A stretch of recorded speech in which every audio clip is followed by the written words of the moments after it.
Hello అండి, అందరికీ జై Gurudatta. Welcome to my channel Datta Digambara. ఈరోజు మనమైతే శ్రీ గురు దత్తాత్రేయ స్వామి వారి కుర్వాపురంకి అయితే వెళ్ళబోతున్నామండి. ఇది వచ్చేసి కర్ణాటక స్టేట్లో రాయచూర్ డిస్టిక్లో అయితే 30 కిలోమీటర్స్ దూరంలో ఈ క్షేత్రం అయితే ఉంది అండి. మేమైతే ఆత్కూర్ మీద నుంచి వెళ్ళడం అయితే జరిగిందండి. సో ఇక్కడి నుంచి మనకు కొత్తగా బ్రిడ్జ్ అయితే కన్స్ట్రక్ట్ అవ్వడం జరిగింది. మేము ఇక్కడి నుంచి వెళ్ళడం వల్ల డైరెక్ట్ దత్తాత్రేయ స్వామి టెంపుల్కి అయితే రీచ్ అయ్యామండి. సో మీరు ఎక్కడి నుంచి అయినా తెలంగాణ స్టేట్ దగ్గర నుంచి వస్తే మీరు పంచదేవపహాడ్కి అయితే రీచ్ అవ్వడం జరగాలండి. సో అది మక్తల్ నుంచి పంచదేవపహాడ్కి 14 కిలోమీటర్స్ అయితే ఉంటుంది. అక్కడి నుంచి మళ్ళీ మీరు బోట్ ప్రయాణం అయితే ఉంటుందండి. అక్కడి నుంచి మనం డైరెక్ట్గా దత్తాత్రేయ స్వామి టెంపుల్కి అయితే రీచ్ అవుతాం. దొంగరాంపూర్ నుంచి కూడా మనకైతే కొత్త బ్రిడ్జ్ అయితే కన్స్ట్రక్ట్ జరగడం జరిగిందండి. సో దొంగరాంపూర్ నుంచి మరియు ఆత్కూర్ నుంచి 2 బ్రిడ్జెస్ అయితే ఉన్నాయండి. సో టోటల్గా అయితే 2 బ్రిడ్జ్లు. ఇక్కడి నుంచి వెళ్తే మనం డైరెక్ట్గా టెంపుల్ అయితే రీచ్ అవుతాం. సో ఇంకా మీరు మక్తల్ నుంచి వస్తే మాత్రం మనం డైరెక్ట్గా టెంపుల్కి వెళ్ళాలంటే పంచదేవపహాడ్కి అయితే రీచ్ కావాలండి. సో అక్కడి నుంచి మనకు పడవ ప్రయాణం ఉంటుంది. అక్కడి నుంచి మనం డైరెక్ట్గా దత్తాత్రేయ స్వామి టెంపుల్కి అయితే రీచ్ అవ్వచ్చు. సో ఫైనలీ మనం ఇప్పుడు శ్రీ గురు దత్తాత్రేయ స్వామి వారి కుర్వాపురం క్షేత్రంకి అయితే రీచ్ అయిపోయామండి. సో ఇక్కడ మనకు అయితే కృష్ణానది అయితే ఉంటుందండి.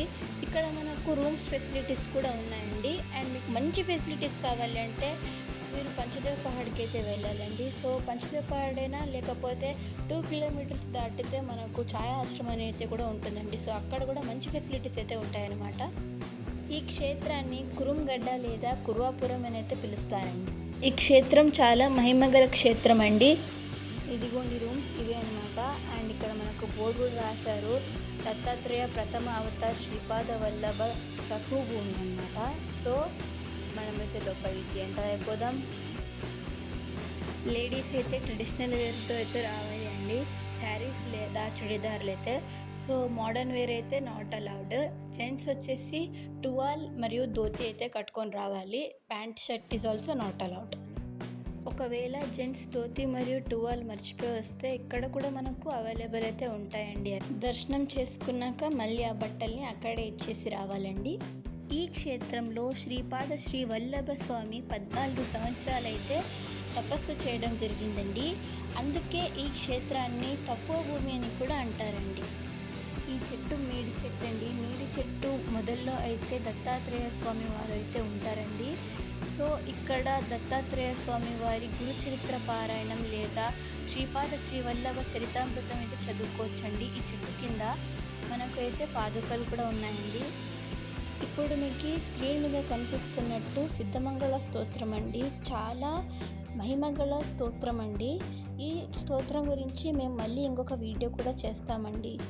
మీరు ఇక్కడ చూస్తున్నట్టయితే బోట్ ఫెసిలిటీస్ ఉన్నాయన్నాను కదండి, ఇదే. ఇప్పుడు మనము శ్రీ గురు దత్తాత్రేయ స్వామి టెంపుల్ అంటే కుర్వాపురం నుండి పంచదేవపహాడ్కి అయితే వెళ్ళబోతున్నాం. మనం ఇప్పుడు పంచదేవపహాడ్ రీచ్ అయ్యేలోపు ఒక స్మాల్ స్టోరీ ఆఫ్ దత్తాత్రేయ స్వామి, అది కుర్వాపురంలో జరిగింది, మనం ఒకసారి తెలుసుకుందామండి.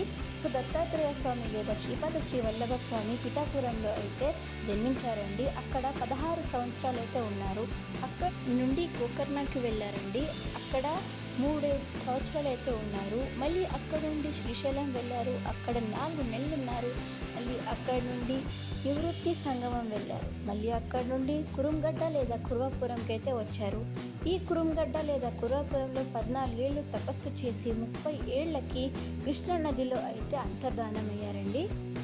ఇది మొదట అవతారం. 2వ అవతారం నరసింహ సరస్వతి, 3వ అవతారం మాణిక్య ప్రభు, 4వ అవతారం అక్కల్కోట్ మహారాజ్, 5వ అవతారం సమర్థ సద్గురు సాయిబాబా అండి. అలా మాట్లాడుతూనే మనం ఇప్పుడు పంచదేవపహాడ్ అయితే రీచ్ అయ్యాం. ఇక్కడ మనకు ఆటోస్ కూడా ఉంటాయండి. ఇక్కడ నుంచి మనం 2 కిలోమీటర్స్ వెళ్తే ఛాయా ఆశ్రమం ఉంటుందన్నాను కదండి. సో అక్కడికి వెళ్ళడానికి ఆటోస్ లేదా తుఫాన్స్ అయితే ఉంటాయండి. ఇక్కడ స్టార్టింగ్ పంచదేవపహాడ్ లోపలికి వెళ్ళక ముందే మనకు నాగదేవత అయితే ఉంటుందండి. ఇక్కడ నేను ఇప్పుడు ఒక ప్రదక్షిణ అయితే వేస్తున్నాను.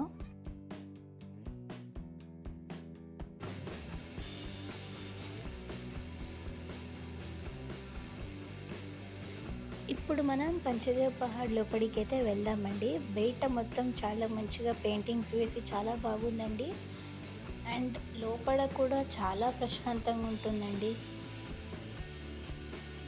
ఇక్కడ స్టార్టింగ్లో అమ్మవారి విగ్రహం మరియు వినాయకుని విగ్రహం, ఇక్కడ సాయిబాబా విగ్రహం కూడా ఉంది చూడండి. ఈ పంచదేవ్ పహాడ్లో మనకు గురువారం అయితే అన్నదానం ఉంటుందండి.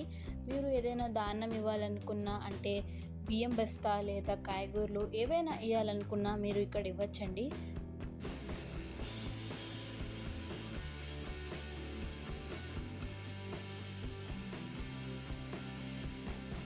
మీరు చూస్తున్నట్టయితే ఇక్కడ ఇది వచ్చేసి హాల్ అండి.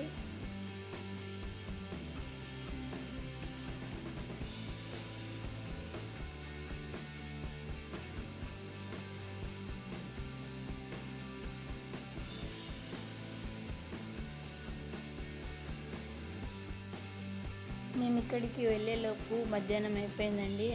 ఇక్కడ మనకి ఒక మీడి చెట్టు కూడా ఉంటుంది. మీడి చెట్టు చుట్టూ 27 ప్రదక్షిణాలు చేస్తే మనం అనుకున్న కోరికలు నెరవేరుతాయండి. ఇప్పుడు ఇక్కడ లోపల 3 గుడులు అయితే ఉన్నాయండి. ఒకటవది శివుని గుడి అండి ఇది, ఇంకొకటి సీతారాముల వారి గుడి, ఇంకొకటి సాయిబాబా గుడి అండి.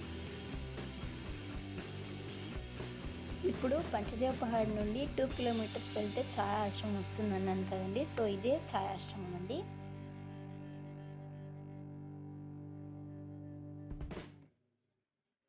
మేము ఇప్పుడు ఆటోలో అయితే వచ్చామండి.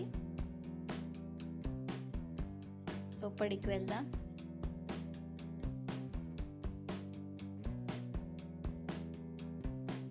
వినాయకుని విగ్రహం, మేడి చెట్టు, దత్తాత్రేయ స్వామి వారి విగ్రహం.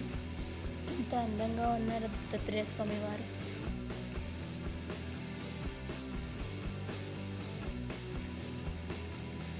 ఇక్కడ మనం గుడి చరిత్ర పారాయణం చేసుకోవచ్చండి, లేదా చరితామృతం పారాయణం చేసుకోవచ్చు.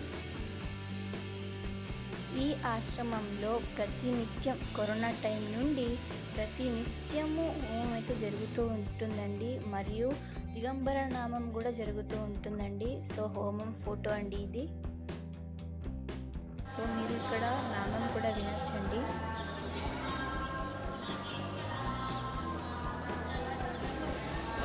ఇక్కడ ఈ ఆశ్రమంలో రూమ్ ఫెసిలిటీస్ మరియు ఫుడ్ ఫెసిలిటీస్ కూడా చాలా బాగున్నాయండి. ఇప్పుడు మేమైతే మళ్ళీ పడవ ఎక్కేసి మా ఇంటికి బయలుదేరుతున్నాం. మీకు కానీ ఈ వీడియో నచ్చినట్లయితే please do like, share, subscribe and comment. మీలో ఎవరికైనా ఆసక్తి ఉంటే త్వరలో మేము సిద్ధమంగళ స్తోత్రం గురించి, మేడి చెట్టు విశిష్టత గురించి, అన్ని గురించి చెప్తామండి. అంతవరకు మా ఛానల్ని తప్పక సబ్స్క్రైబ్ చేసుకోండి.